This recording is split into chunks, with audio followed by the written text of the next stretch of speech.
안녕하십니까. 미래 고창군청 신활력 경제정책관 미래전략팀장을 맡고 있는 전민중입니다.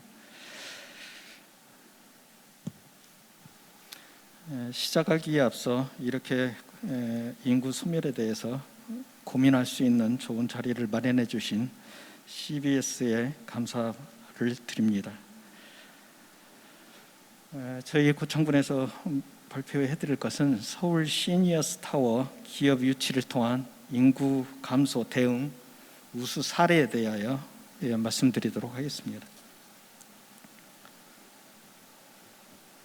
먼저 발표는 고창 웰파크 시티 조성 스토리, 시니어 휴양 관광산업으로 성장, 향후 계획 및 건의사항 순으로 말씀을 드리겠습니다.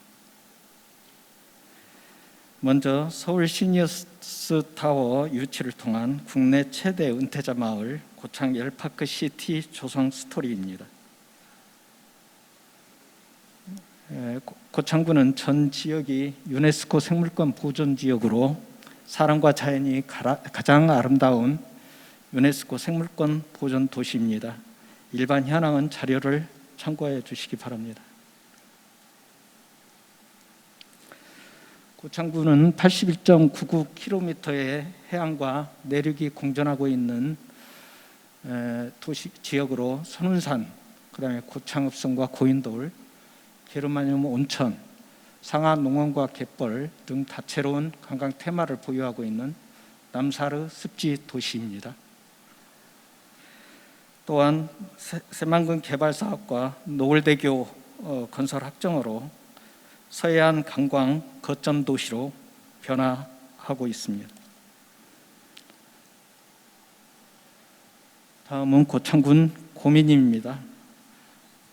1989년 세계에서 두 번째 게르마늄 온천이 발견되어 1992년 석정온천 관광지 조성 계획을 수립하고 개발을 착공하였으나 1997년 IMF 시기를 맞아 개발 사업자 부도로 중단되어 수년째 방치되고 있는 석정온천 관광지 조성 사업에 적합한 투자자를 찾는 게 최대 과제였습니다.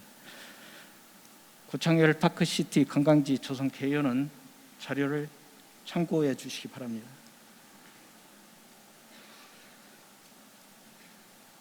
다음은 서울 시니어스 타워주 고민입니다. 도시명 노인 휴양타운 수요 증가로 전국에서 자연환경이 뛰어나고 문화관광자원이 풍부한 부지를 찾는 것이 최대 과제였습니다. 서울 시니어스 타워 현황은 자료를 참고해 주시기 바랍니다.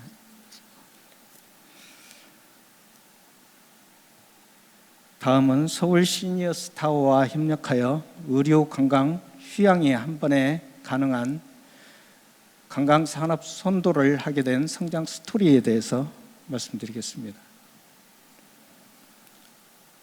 사업 개요입니다.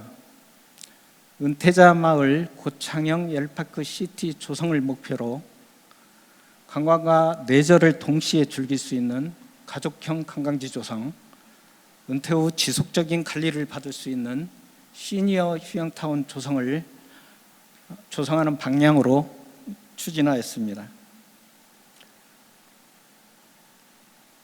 추진 상황입니다.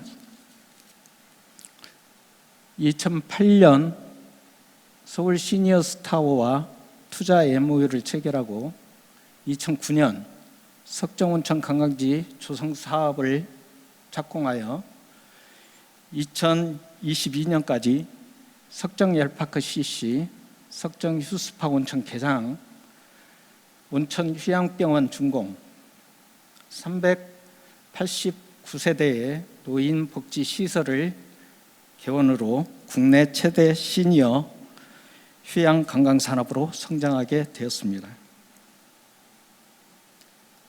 시설 및 프로그램 현황은 자료를 참고해 주시기 바랍니다.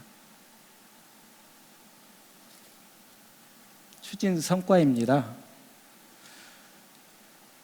전국은 물론 해외에 사시는 시니어 총 389세대 532명이 고창에 전입하였으며 고창 부모님을 찾는 가족과 지인 관계 인구 유치로 2021년 기준 160만 명이 방문하는 명소로 성장하였습니다.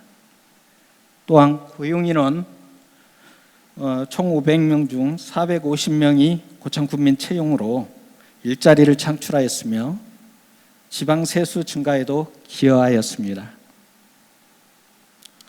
서울 시니어스타워는 국내 최대 시니어 휴양타운 조성으로 2012년 11억이던 것이 2021년 450억으로 40배 넘는 매출을 달성하게 되었습니다. 서울 시니어스타와 함께 시니어 휴양관광산업다시로 도약하기 위한 향후 계획 및 건의사항을 말씀드리겠습니다. 향후 계획입니다. 2023년까지 232병동의 온천 요양병원을 개원하고 150세대 규모의 노인복지시설을 개원할 계획을 가지고 있습니다. 그리고 2023년 이후에는 100객실 규모의 호텔과 600세대 규모의 노인복지시설을 추가로 개원할 계획을 가지고 있습니다. 사업이 완료되면 150명의 추가 고용과 1,500명의 인구 유입이 예상이 되고 있습니다. 이외에도 고창군은 2023년 사이버 고창 군민제도 제도를 실행하여 고창 군민과 동일한 혜택을 제공함으로써 많은 관계 인구를 확보할 계획입니다. 건의 사항입니다. 2015년 이전까지는 노인복지법에서 노인 주거 시설을 분양과 임대가 가능하도록 규정하고 있었으나 2015년 1월 28일 노인복지법이 개정되면서 분양형 노인복지시설 전면 폐지되고 임대형만 공급할 수 있도록 되었습니다. 현재는 분양형 노인 주거복지시설에 대한 수요가 증가하고 있는 실정에도 노인복지법의 규제로 분양형 시설을 건축할 수 없는 상황입니다. 따라서 세계유산도시 고창군이 글로벌 시니어 휴양 관광 산업으로 도약할 수 있도록 인구 감소 지역의 특성과 수요를 반영한 분양형 노인 주거복지시설 공급이 가능하도록 특례 반영과 규제 완화를 건의드리는 바입니다. 고창군은 2023년 세계유산도시 고창 방문의 해로 정하고 많은 이벤트와 프로그램을 준비하고 있습니다. 많은 관심과 성원을 부탁드리며 지금까지 경청해 주셔서 감사합니다. 이상으로 우수 사례를 발표를 마치도록 하겠습니다. 감사합니다. 네, 고창군 발표 함께 들으셨고요. 우리 심사위원들께서 컨설팅 해주시는 시간입니다. 자유롭게 질문과 발언 부탁드리겠습니다.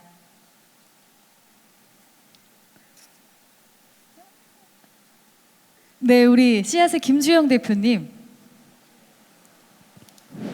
네, 발표 잘 들었습니다.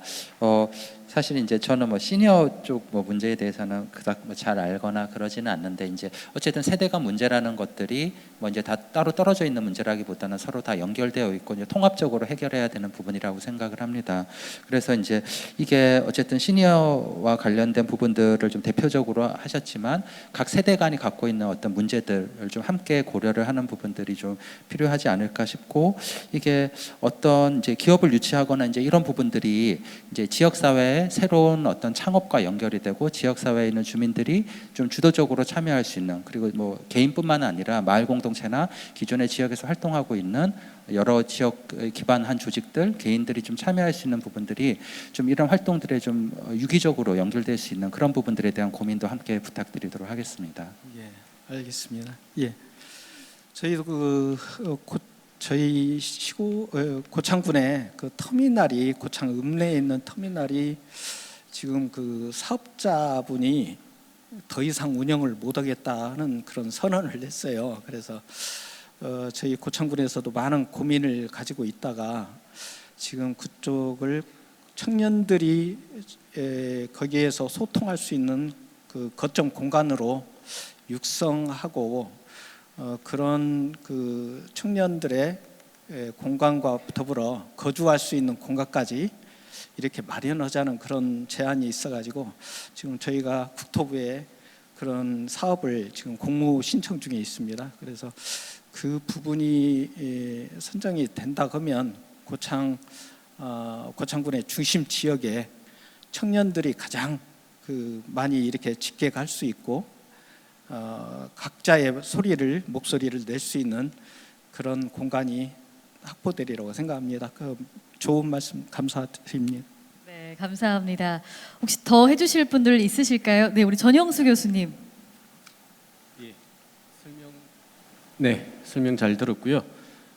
비슷한 코멘트일 수가 있을 것 같은데 중요한 건 어쨌든 선점 효과는 굉장히 가능하다라는 생각이 듭니다. 그러니까 제가 알기로 한국에서 이 정도 규모를 가지고 있는 시니어 타운이 지역 단위에는 없는 걸로 알고 있거든요. 몇몇 지역에서 시도를 했습니다만 굉장히 쉽지 않게 난관에 부딪혀 있는 걸로 알고는 있습니다. 아마도 앞으로 한 10년 정도 후가 되면 한국의 초고령 비율이 굉장히 높아지기 때문에 특히 우리 60대, 70대 이상은 의외로 지금 최후의 집이라고 표현하죠. 이 은퇴 후 이후에 주거할 수 있는 공간 단위를 어떻게 마련할 것인가 아마 굉장히 중요한 사회 이슈로 부각될 확률이 높을 것 같습니다. 문제는 이제 이거는 말씀하신 것처럼 분양형이 아니라 임대형 주택에 대한 이제 복수의 그 주거 단지를 만든 케이스인데요.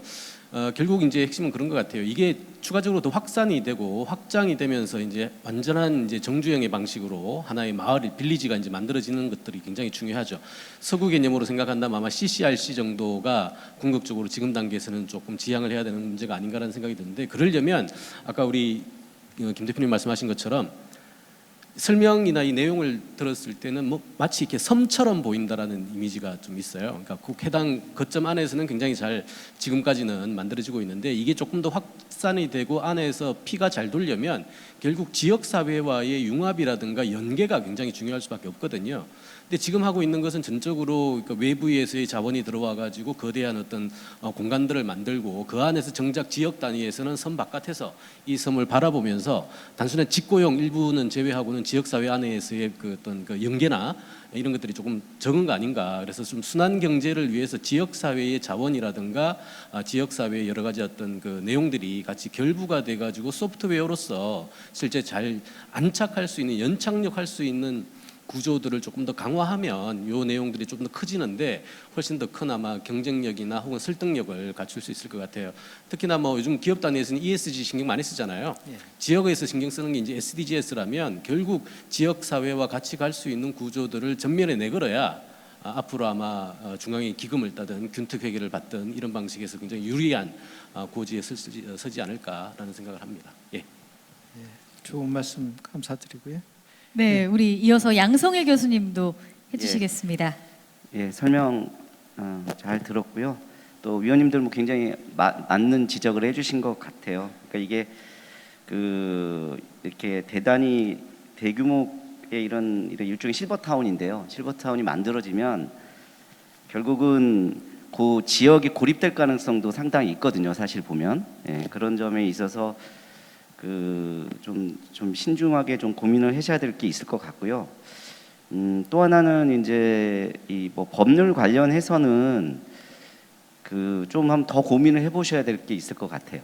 이게 왜 복지부에서 2015년에 이거를 임대와 분양을 동시에 하다가 결국은 이제 분양은 안 하는 걸로 그렇게 했던 거는 다 이유가 있을 거거든요. 그래서 그 이유를 충분히 고민하셔가지고 물론 이제 소멸 지역에 이런 여러 가지 인구 감소적인 특성이 있으니까 그런 것도 잘 설명을 해주셔야 되겠지만 그런 것들이 잘 조화롭게 설명이 하지 않으면 이거 상당히 또 여러 가지 고민들이 있다는 거 말씀드리고요. 제가 이제 노블 카운티라고 저기 삼성에서 지은 수원에서 지은 그 수원 근처에 있는 노블 카운티를 갔는데 거기가 생활비가 독신이 한 250만 원 되고요. 그다음에 저기 부부의 경우에 한 430만 원 정도 돼요. 그러니까 무슨 얘기냐면 수원 지역이니까 좀 여러 가지로 비싸긴 하겠지만 이제 고창군 지역은 그런 점에서는 조금 이제 생활비나 이런 것들이 덜 들긴 하겠지만 여기에 들어오시는 분들은 상당히 그래도 뭔가 좀 재력도 있을 거고 그런 점들이 있어서 이제 들어오실 수 있는 거고, 두 번째로는 그러면은 고창군에 있는 어르신들의 차원에서 보면 결국 고창군이 민간의 자원을 끌어들여 가지고 이제 전국 최대의 실버타운을 만든 거 좋고, 또 그럼으로 인해서 청년 세대들의 여러 가지 이제 그 일자리 창출도 됐다는 굉장히 긍정적이지만, 그러면 고창군에 살고 있었던 현재의 어르신들이 갖고 있는 일종의 그런 어르신들을 과연 어떻게 돌볼 것인가에 대한 그런 고민도 어느 정도 같이 이렇게 하셔야 좀 더 이렇게 균형감 있는 그런 어떤 요런 그 실버타운의 정책에 있어서도 좀 더 균형감 있는 정책의 발전이 있지 않을까 싶어서 그런 점도 좀 고민을 해주셨으면 합니다. 예, 이상입니다. 예, 저기 그 좋은 말씀 감사하고요. 먼저 그 섬 같은 어떤 독립된 공간으로 그런 느낌이 드신다는 것은 잘 지적하신 것 같고요. 저희가 이제 그 이런 좋은 논의 자리에서 그 말씀해주신 내용 중에 그 실버타운으로 해서 젊은 그 주민들이 일자리를 얻고 새로운 인구가 들어올 수 있는 이런 계기는 마련했으니까요. 그 인구들을 통해서, 그 젊은 사람들을 통해서 지역이 생동감 있게 유기적으로 이렇게 전체적인 조화를 이루어 갈 수 있도록 그런 방향으로 잘 이끌어 가도록 하겠습니다. 감사하고요. 그리고 기존 어르신에 대해서는 저희도 그 여기에서 실버타운에서 그 기존 어르신 새롭게 오신 분들 어르신들을 그 이렇게 케어하는 그런 노하우가 많이 이제 축적이 되고, 그런 돌봄 요양 보호사도 거기에서 배출을 하고 있거든요. 그래서 그 배출한 그 요양 보호사 그분들이 지금 각 지역의 읍면에 이렇게 가서 또 지역 어르신들을 돌보는 그런 형태로 지금 계속 운영이 되고 있습니다. 그래서 지금 한 15명씩 일기가 배출이 되는데요. 총 지금까지 5회에 걸쳐서 배출을 했는데, 그분들이 전부 지금 읍면에 나가서 각 어르신을 돌보는 형태로 운영하고 있습니다. 좋은 말씀 감사드립니다.